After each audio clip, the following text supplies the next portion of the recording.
Georgia has very generous laws when it comes to self-defense and the ability to defend yourself. No one ever wants to have to use lethal force to defend themselves, but occasionally someone does. And that is a very, very difficult legal situation to find yourself in, because if you have to use lethal force to defend yourself, law enforcement's going to come knocking, right? Like, they're going to want to talk to you. They're going to think you shot and killed somebody. And in this situation, you did. So how do you navigate that, right? There are important, and this is all just kind of general thoughts about this. Everyone's case is different, requires specific advice, but like generally there are things that get people in trouble when it comes to a self-defense case. A is they panic and freak out and try to kind of get around it or hide it, right? If it's truly a self-defense case, that is terrible, and it will erode your trustworthiness when you're telling the jury that you were defending yourself, right? If someone is threatening you and your family and you have to defend them, well, then doing things like not calling 911 for a couple of hours, or trying to clean things up, or moving the body, or anything like that is very suspicious and will hurt your self-defense case for sure. Now, on the other hand, law enforcement may not believe you, right? And it may not just be as easy as, hey, this guy threatened me, I shot him.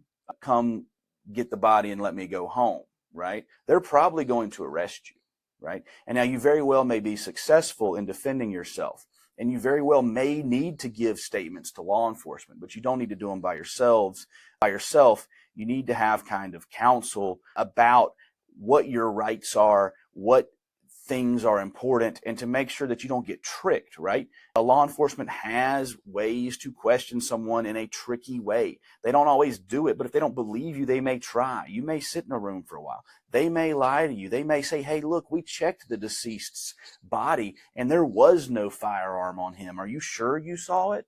And you may be sure, but when you hear the cops say, hey, the deceased didn't have a gun, you may start questioning yourself and say, man, I thought he did, but maybe he didn't, right?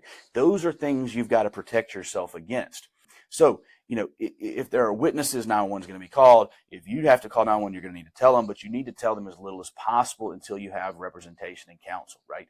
Georgia is generous in letting people defend themselves. So with stand your ground laws, we have no duty to retreat, but you've got to be very careful. You can't lie. You can't hide things. You can't try to cover things up. You can't change the scene or affect evidence or influence witnesses.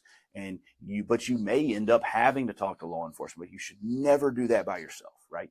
And you should talk to someone about what the pros and cons of that are before you decide to do it. Also, in that kind of situation, in the immediate aftermath, you've got to make sure everyone's safe. You need to not have firearms in your hand when law enforcement shows up. It doesn't mean hide them, but you need to get them in a safe place. If you had to shoot someone in self-defense, you don't want law enforcement showing up on the scene, blue lights, kind of coding, and they show up and you've got a gun in your hand. And all this cop that's responding knows is there's been shots fired, somebody's been hit, they show up and you're holding a weapon. They're going to immediately be defensive and think you're a suspect and possibly dangerous. So you've got to take steps to make sure that you're not, looking armed when law enforcement shows up, and you got to be careful to protect your rights and not talk too much.